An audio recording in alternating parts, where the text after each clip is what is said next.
On peut pas sauver tout le monde. Je crois qu'il va falloir se faire à cette idée-là. Cet audio, surtout on va essayer d'être plutôt dans le conseil, hein, parce que c'est une chose dont j'ai pu me rendre compte, moi, maintenant.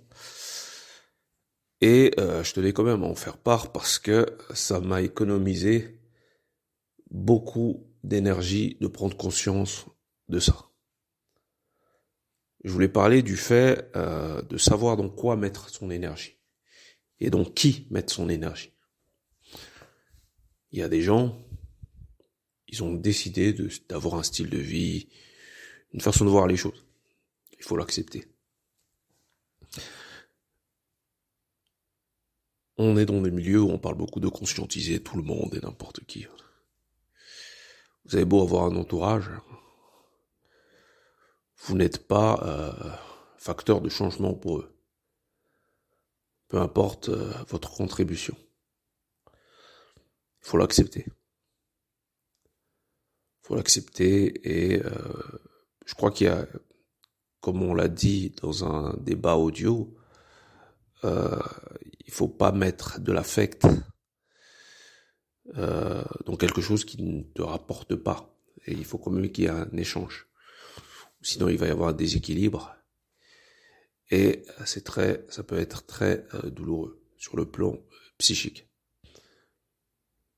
Donc, savoir à qui donner donc ses forces, à qui donner ses conseils, savoir déjà si on est écouté, savoir déjà si on est compris. Je pense qu'un membre du cercle doit éviter de perdre son temps à discuter avec n'importe qui. Déjà que nous sommes dans une considération du monde qui est très subversif, se faire comprendre d'un automate, parce que c'est ce que sont la majorité des gens, des automates, des robots, ça va être très difficile d'être compris.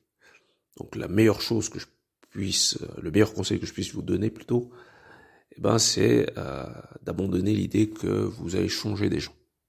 Il y a des gens potentiellement qui sont potentiellement vos alliés, vos amis, etc. Changer, c'est autre chose. Concentrez-vous sur le cercle ou sur des gens qui ont la même vision que vous, sur les gens qui bâtissent avec vous. Admettons que vous ayez une passion ou un travail ou un but, concentrez-vous sur les gens avec qui vous pouvez atteindre un objectif, peu importe lequel.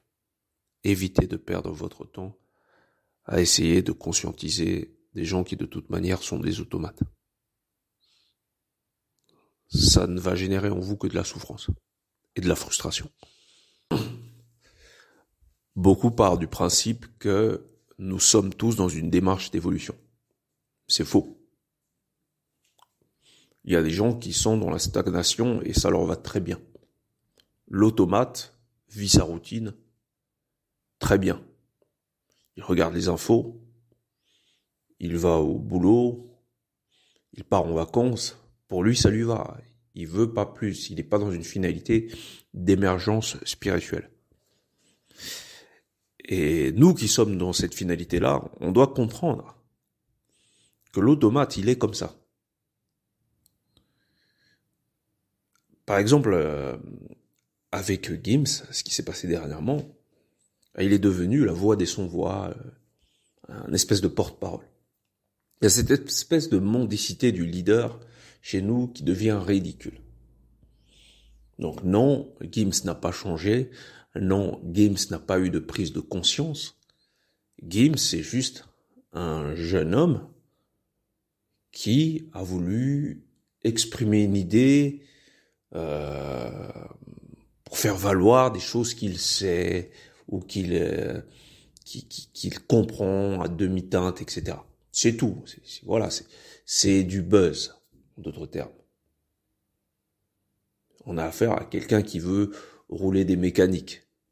C'est tout, c'est pas plus que ça. Il n'a pas eu de prise de conscience parce que vous avez filmé à un moment donné où il a dit ce qu'il a dit. Il y a de fortes chances qu'il ait déjà des informations, sa nana, elle possède le livre Nation Nègre et Culture. Donc quand ce genre de livre tourne et quand on peut en discuter et en parler, donc c'est normal qu'à la fin on se retrouve avec ce genre de gus là qui font ce genre d'envolée lyrique, etc. Donc non, il ne change pas. C'est juste ce que tu as vu dans l'instant T. Parce qu'il y en a qui me disent, oui, il est dans une évolution, hein, le monde change. Voilà, on est même dans des nanas qui font des débats autour du fait que voilà, des complotistes, que en fait ils veulent éteindre sa carrière depuis qu'il a dit ça, machin. Et les mecs, calmez-vous. On a juste affaire à un jeune homme à qui on a donné un micro, qui est dans une émission où il sait qu'il s'adresse à la communauté afro. Voilà, il se dit comment faire pour attirer cette communauté. Je dis pas que c'était forcément calculé. Je dis juste que voilà, le jeune veut faire du show, il veut intéresser les gens. Voilà, donc, il dit ce qu'il a à dire. Et c'est une émission où les gens aiment bien entraîner les autres dans un espèce d'enthousiasme. Hein. On est tous ensemble, etc. On vient de loin, on a galéré, et puis on peut s'en sortir. Niska nous a fait à peu près le même type de discours, même s'il n'a pas parlé de pyramide. Voilà. On va retourner en Afrique, on va vaincre, on va gagner, machin. Il y a toujours cet enthousiasme autour de la communauté noire. Il faut se calmer. On ne devient pas Kofi Gomez du jour au lendemain. Il faut se calmer. Il n'y a pas de prise de conscience instantanée. Ça n'existe pas. Donc les gens que vous côtoyez ne changent pas. Maître Gims, c'est un noir musulman converti. Vous savez ce qu'on pense ici des convertis et leur complexe d'infériorité à l'égard de qui vous savez. Et on sait qui les convertit, dans quelle mesure ils se convertissent. On sait qui est leur père de substitution. Tout ça, on sait. Donc c'est pas du jour au lendemain, le mec a pris conscience qu'il était... Non. En France, par exemple, dans beaucoup de pays, il y a ce métissage des cultures autour de la volonté, bien sûr, d'avoir raison ou d'être dans le bon comme tout le monde. C'est humain. Et donc, dans ce brassage culturel, il va y avoir la religion, notamment l'islam en ce qui le concerne. Il va y avoir l'instruction, donc la culture panafricaine et afro-centrée, etc., qui va tomber, bien sûr, dans ses oreilles et qui va lui parler, puisque ça parle de lui. Moi, j'ai des amis, je connais des frères musulmans qui me dirigent vers Omotunde. Donc, Omotunde, c'est l'afrocentricité. C'est le paradigme africain. Donc, c'est pas du tout le milieu musulman. Qu'est-ce que ça veut dire, tout ça? Ça veut dire que vous avez affaire à des espèces de personnalités qui vont prendre à gauche et à droite ce qui va dans leur intérêt. S'ils sont dans un quartier, dans une banlieue parisienne, ils vont se convertir à la religion musulmane. S'ils sont dans un milieu où il y a beaucoup d'afro, etc., ils vont se rappeler qu'ils ont lu Diop ou que quelqu'un leur a parlé de Diop ou des inventions propres à la culture africaine, etc. Mais c'est pas une conviction profonde. C'est ça que j'essaye d'expliquer. Ce n'est pas une conviction profonde. Il y a des girouettes. Et lorsque ces girouettes deviennent des leaders ou des maîtres à penser ou des figures de proue, le problème, ce n'est pas que ce soit des girouettes. Ce n'est pas le problème. Le problème, c'est la qualité même des gens qui choisissent leur figure de proue. Et en l'occurrence, dans la communauté noire, il y a cette médiocrité qui est que n'importe qui peut devenir une figure de proue.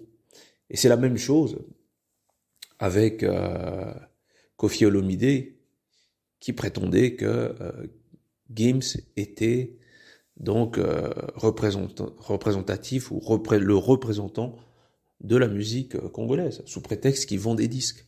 Donc il n'y a pas cette culture de l'élitisme dans la communauté noire. C'est-à-dire à partir du moment où tu as du succès, eh ben on te considère. On ne considère pas ce que tu es fondamentalement. Donc l'idée que tu défends. Nous ne sommes pas une culture de l'idée. Nous sommes passifs. Nous avons une énergie féminine. Donc dès que quelqu'un va être sous les feux de la rampe, dès qu'on va voir que tu as de la visibilité et que tu dis quelque chose qu'on veut entendre, le but, la finalité même des travaux de Cheikh Anta Diop, lui, il voulait vulgariser le savoir. Dans le cercle, moi j'ai toujours dit que le savoir ne se vulgarise pas. Que si l'Afrique était initiatique, c'est bien parce que le savoir, c'est pas pour tout le monde. Cheikh Anta Diop considère que l'erreur qu'ont fait les anciens, c'est de ne pas vulgariser le savoir. Mais moi, je pense qu'il y avait une raison au fait que ce savoir ne soit pas vulgarisé. Et que c'était plus de la sagesse. Parce qu'aujourd'hui, vous voyez que le savoir est vulgarisé, mais regardez les finalités, à travers l'environnement et consorts. Le savoir, c'est pas pour tout le monde. Et donc, pour revenir au fait qu'on ne peut pas sauver tout le monde, c'est que tout le monde n'est pas amène, tout le monde n'est pas amené, à être dans une finalité providentielle.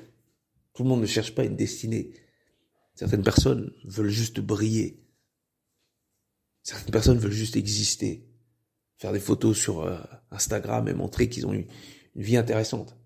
Et donc, de parler à des gens comme ça, ou essayer d'éveiller la conscience de ce type de personnes, c'est perdre son temps. Puisque tout le monde n'est pas dans une finalité de s'éveiller, comme dans Matrix. Tout le monde n'est pas dans l'attente d'un changement, etc. Si vous l'êtes, c'est très bien. Arrêtez de croire que tout le monde va changer, que tout le monde veut s'éveiller. Les gens, ils roulent juste des mécaniques. Calmez-vous, les gars. Calmez-vous. Maître Gims, si vous avez observé le gars du début à maintenant, dans sa carrière, ce n'est pas un homme de conviction. C'est pour ça que dans ma vidéo précédente, j'ai expliqué que moi, j'ai rien contre le fait qu'il le dise. Moi, ça me dérange juste que ce soit lui qui le dise, puisque ça ôte à cette cause qui est mythe ou panafricaine ou afro-centrale, appelez ça ce que vous voulez, toute sa légitimité. Ce sont des sujets sérieux. Nos anciens, ce sont des sujets sérieux. Notre histoire, c'est sérieux. Ça peut pas être abordé comme ça, comme si on était au bar. Et là, la manière dont ça a été abordé, c'est comme si on était au bar, là.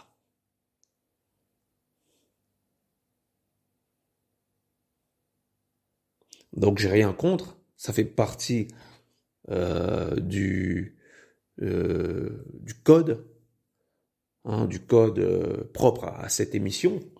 On a besoin quand même de stimuler les gens pour qu'ils expliquent, pour qu'ils partent dans des envolées lyriques, etc. Mais restez calmes, les gars. Restez calmes. Un travail sérieux, c'est un travail qui se fait sur la durée et dans le calme. On change pas les choses parce qu'on a dit ouvertement qu'il y avait de l'électricité dans les pyramides. On s'en fout. Merci, au revoir. ياسين والقرآن الحكيم إنك لمن المرسلين على صراط مستقيم